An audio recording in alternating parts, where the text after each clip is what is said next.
Okay, tonight we're talking about doing a little extra special concentrated cleaning, and that's called fasting. Uh, One of the most important activities that we can be involved in these days that are ahead is learning how to really get in control of our body, how to really get our body under control and disciplined and trained. You ever feel like you're out of control as far as your body's concerned? Like, oh, this body just won't do anything I want it to do. Do you ever feel that way? It's kind of scary. It's one thing not to be able to control your checking account, you know, and sometimes your car breaking down and things like that. But when your body breaks down, and it gets kind of scary, not really, just kind of feeling like it's out of control. So we're going to talk about how to really get in control of your body through fasting. And we're going to try to look at what is fasting, what can it accomplish, and get into some of the nitty-gritties of how to. One of the things that we need to think about is when you think about fasting, what do you think about? What comes to your mind? Yeah, I mean, giving up eating, right? First of all, we know that you never fast breathing. Has anybody here fasted breathing? No, I can't do that. Oh, can't do that, okay. Has anybody fasted water here tonight? Anybody fasted water? For any length of time? For a day, 2 days? Remember, there's a lot of things that have water, but you just left water on. No, we don't fast water, do we? How many have ever fasted sleep? Purposely. You never hear of people fasting sleep, do you? Well, 56% of your energy comes from breathing, 24% of your energy comes from rest, 15% of your energy comes from water, and so that's 95% of your energy. And if you're not fasting that, then what are you fasting when you fast? Food. Only 5% of your energy. What's the big deal? What's the big deal about fasting 5% of your energy? Because our body's not really in control, is it? When we're having problems fasting just 5% of the energy that our body needs each day, then that shows our body's a little bit out of control. And so that's what I want to get across to you tonight. Every person that I work with and counsel personally, I put on a fast. All right? I mean, it might be just potatoes. I might just have you fast bread. I might have you fast tuna, catfish, shrimp, lobster, crab. I might have you fast peanut butter. Right? We all need to fast those continuously. But a lot of times we think of fast as just we don't eat nothing. You know, and that is a type of fast. In other words, we have different kinds of fasts. But I want you to keep in mind that we're only fasting at most 5% of your energy. Now, if you can get that in your mind, get it in your computer up here, then it won't be such a tough deal. Because, of course, a lot of people aren't breathing, resting, or drinking their water. So that makes it tougher to deal with this 5% of what we call your foods. So there are different kinds of fasts. One would be like just drinking water, no food at all. Just a complete fast on just water, breathing, and rest. That would be kind of the ultimate fast. All right? Then we've got what we could call a juice fast. We're not going to just be water. It's not going to be just plain water, but we're going to add some things to the water. or we're going to juice our foods, which have a lot of water, like carrot juice. This carrot juice, that would be considered part of a liquid diet, or just fruit juice or vegetable juice. Or in this liquid fast, we could throw in there soup broth. Take veggies and grains and make a soup, and then just throw away the hard stuff and drink the broth. Or spoon the broth. That would be considered a liquid diet or liquid fast. All right, that's a type of fast.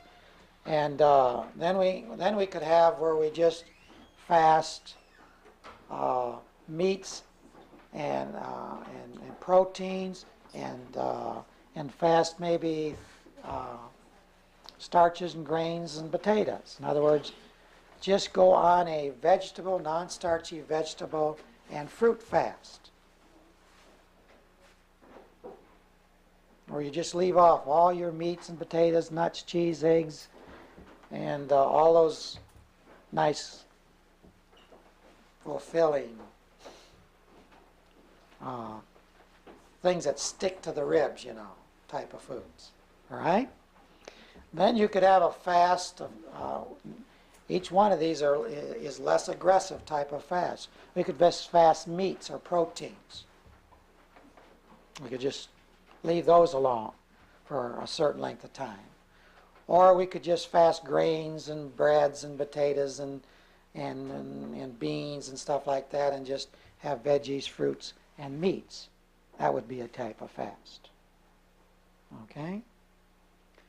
And then another type of fast would be you give up all junk food, all fast foods.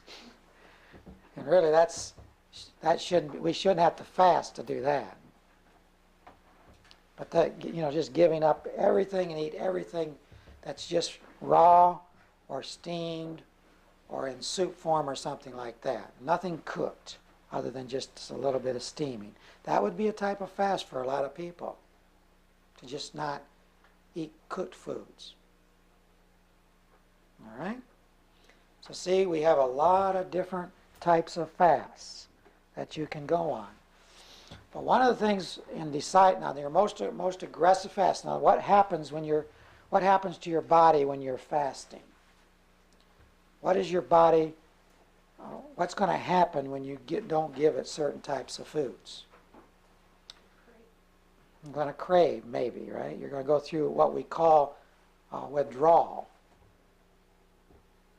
Just like when someone goes off of drugs, a lot of times when we fast, especially certain types of foods, we go through what we call a withdrawal. And what happens is that when your body is beginning to go on a fast, your top priority and your energy goes to stress, and then breathing, stress, and then mental and physical work, and then digestion, elimination. So when you're fasting, depending on the type of fast you go on, when you just say, for example, have a liquid diet, then you're not using much energy to digest your foods. Now remember, when you eat foods, solid foods, your body has to break it down. You have to chew it, mix it with your saliva, chew it, comes down into your stomach as a liquid. Acid is reacted with it to break it down further, and then bile is added to it to break it down even further, and all of this gets into the liquid, and then the nutrients are extracted out through the walls of your duodenum down in the lower part of your stomach or upper part of your small intestines. And then that liquid and the nutrients that are in there are kind of vaporized into the bloodstream and go to your liver, and the liver puts it together and makes you out of it. And all that stuff, solid stuff, that doesn't dissolve in the water has to work its way through your colon and out. So if you made a liquid out of it before you put it in, wouldn't that save your digestive system a little work? What if you juiced it and took out all the fiber so there was nothing left over to go through your colon? Wouldn't that save you some energy? If your colon didn't have to squeeze a bunch of stuff all the way through after you ate your foods? So see, what you're doing when you're fasting, depending on the type of fast you're on, you're letting your body have extra energy to do some cleaning, because there's extra energy from not having to clean out through your colon and having to work at breaking down those foods and getting those goodies out of there. And so there's extra energy. And what the body does is it uses that extra energy to do some extra cleaning in your body. Maybe you got a little warehouse on here on the side where you can just pinch it, Or maybe a little pinches in the hips, or under your arms, Sometimes we have some warehouses. When the body can't get rid of everything that we're putting into it quick enough, it can't leave it in the blood, so it has to store it someplace, And so after you start cutting down some of these foods that you're eating and you go on to one of these types of fasts, the body says, well, good, let's go to the warehouses and clean some of that stuff out of there. Let's get it out of there. So on its way out, it kind of doesn't make you feel too good. It's like being gone on a vacation for a couple of weeks and you left some food in the refrigerator. And that first experience of opening it up. So that's sometimes what happens when you begin to open up your pinches. And the body begins to start getting rid of some of that stuff. In your colon, some things that have been in your colon for 20, 30, 40 years. The body says, well, since we're not putting anything through this colon, let's go in there and dig some of those pockets out and do some cleaning. And when it's coming out, it don't make us feel too hot. We kind of feel like, I'm hungry. No, you're not hungry. You feel kind of tired. No, you're not really tired, because you aren't fasting breathing, are you? You're not fasting water, are you? You're not fasting getting to bed, getting your sleep.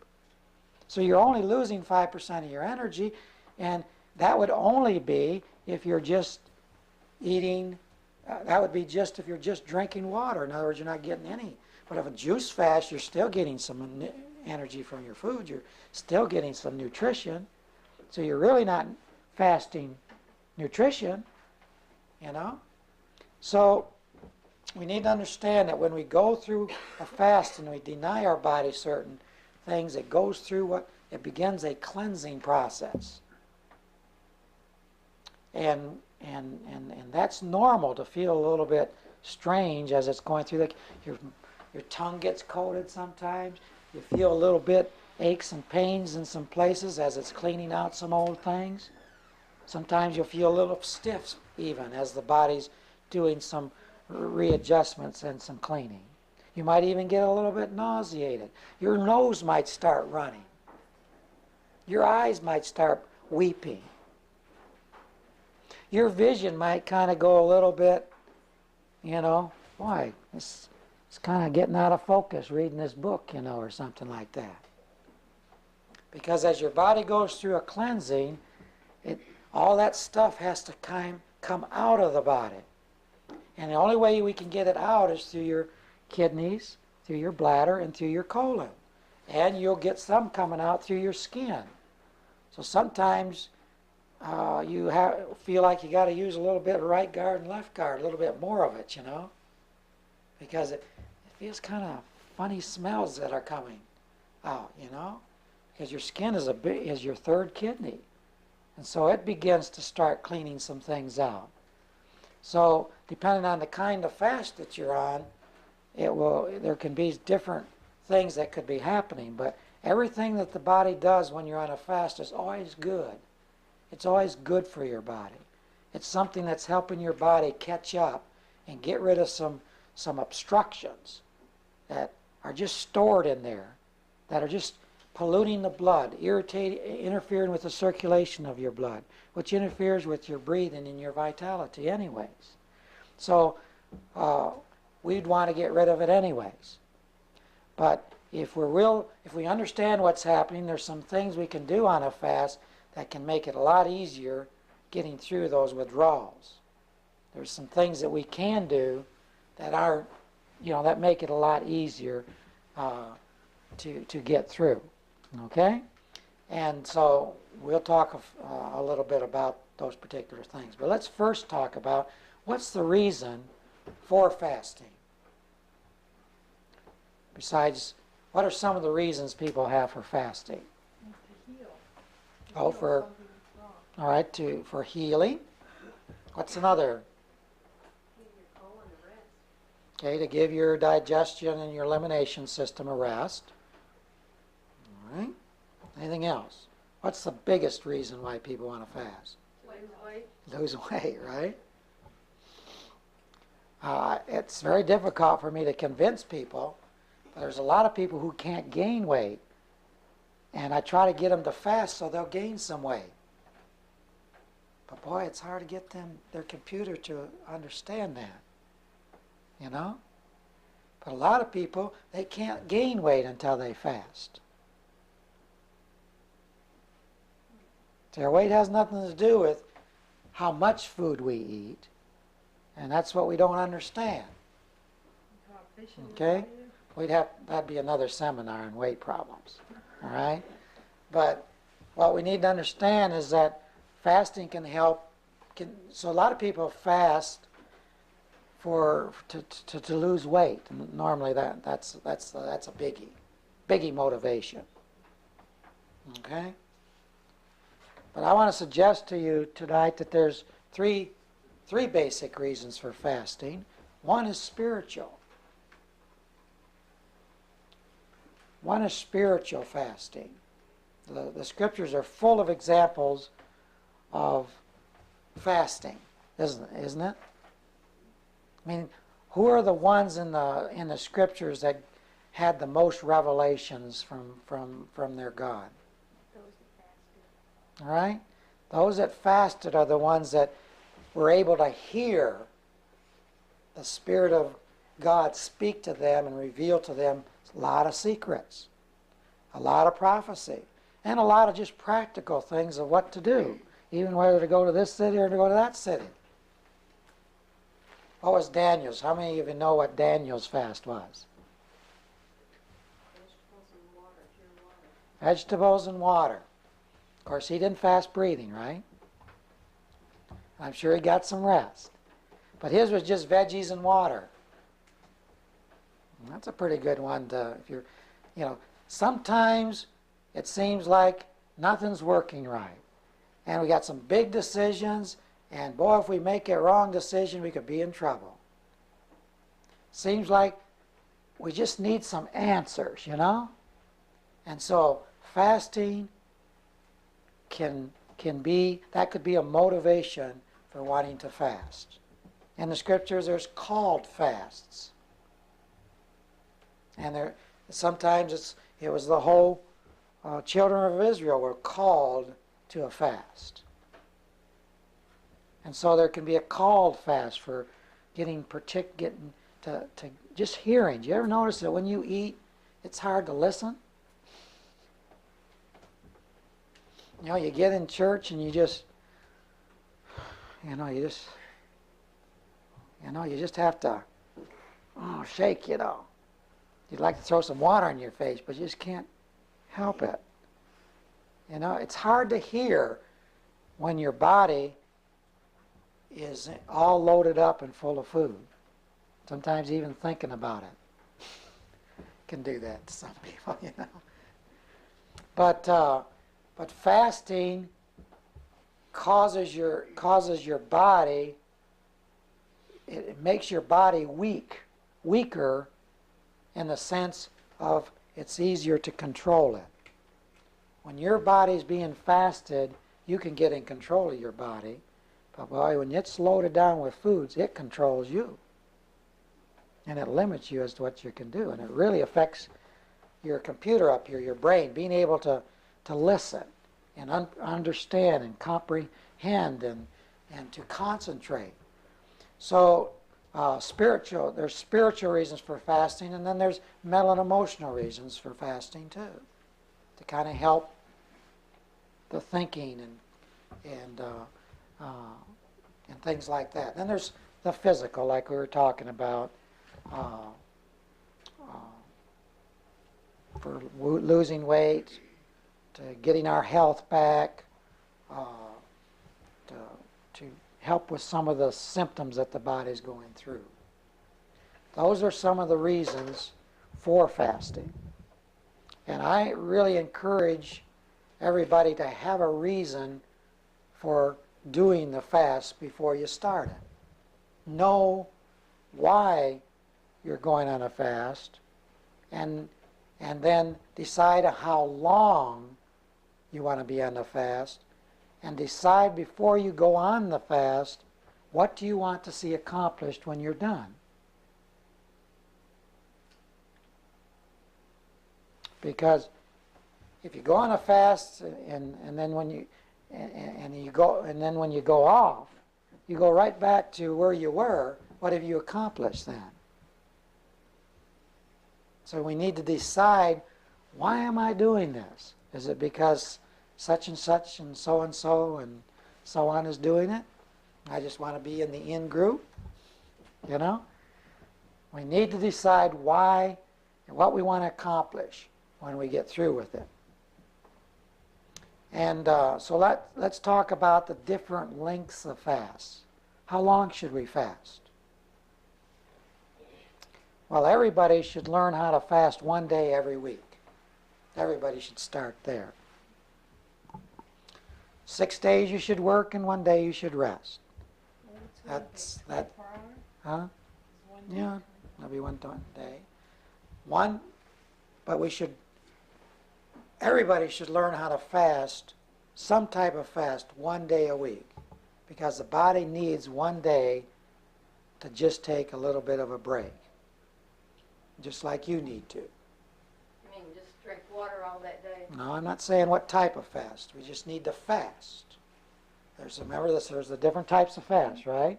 What are the three? There's just a water fast, there's just a juice fast, there's veggies fast, you can have just a fruit fast. It's not just juice, but fruit fast. You could have a veggie fast, or veggie and fruit fast. You could just fast meats and eat starches. You could fast starches and eat meats along with veggies. But no matter what, one of those types of fast you ought to try to do 1 day a week. And it really helps the body. It gives the body a chance to kind of recuperate and catch up a little bit. Because with our hectic lifestyles, sometimes we just need that break. And then, so pick 1 day, and it's important to pick out 1 day, the same day each week.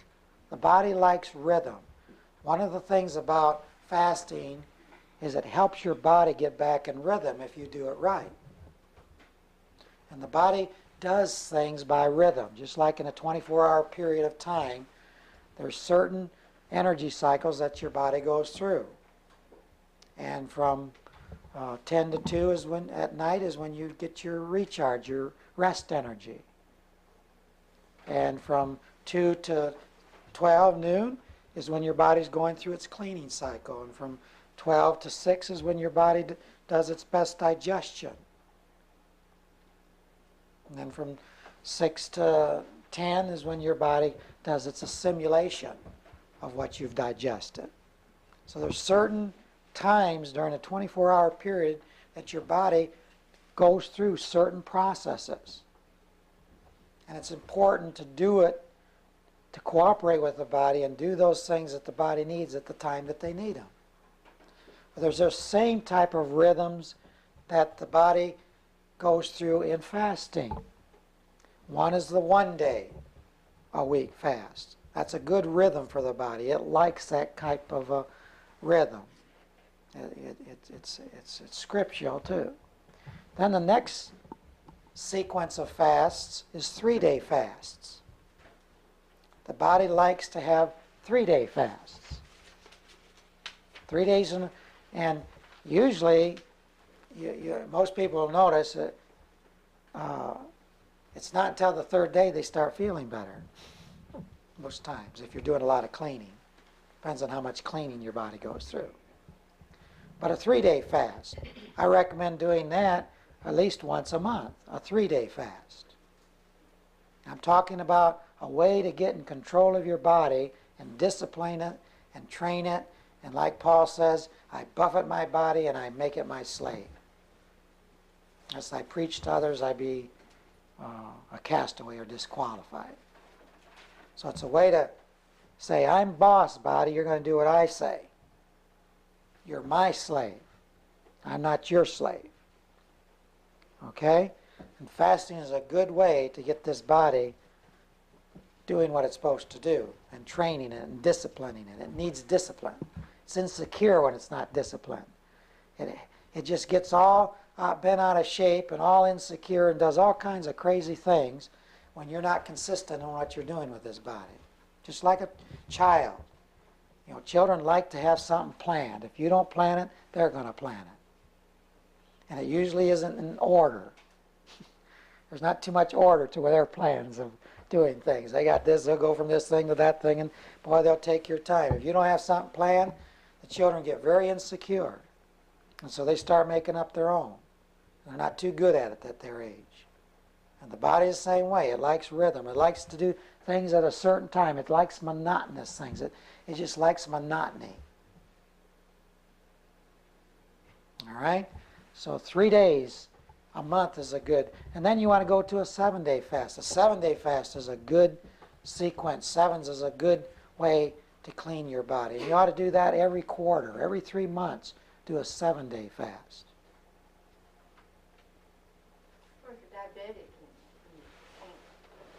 Well, again, we're not talking about the kind of fast. There's fast for diabetics. We're not talking about just going off of all food. So you still got that on your mind. See, everybody thinks a fast is I'm going to eat nothing. I'm just going to drink water and, go die. When even if we did that, we're just losing 5% of our energy. It's just hard to get that out of our mind, isn't it? But a 7-day fast, after 3 days, you're not hungry anyways. In fact, no one's ever hungry on a fast until 40 days. So once you get through the 3 days to the 7 days, you're really coming along pretty good, and you're building up confidence. Man, this is good.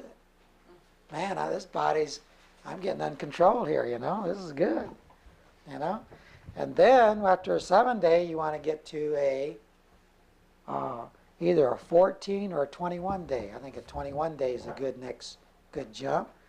21 day, it takes 21 days to break a habit or even to establish a habit. How many of you got some bad habits? See, we need to work up to a 21-day fast.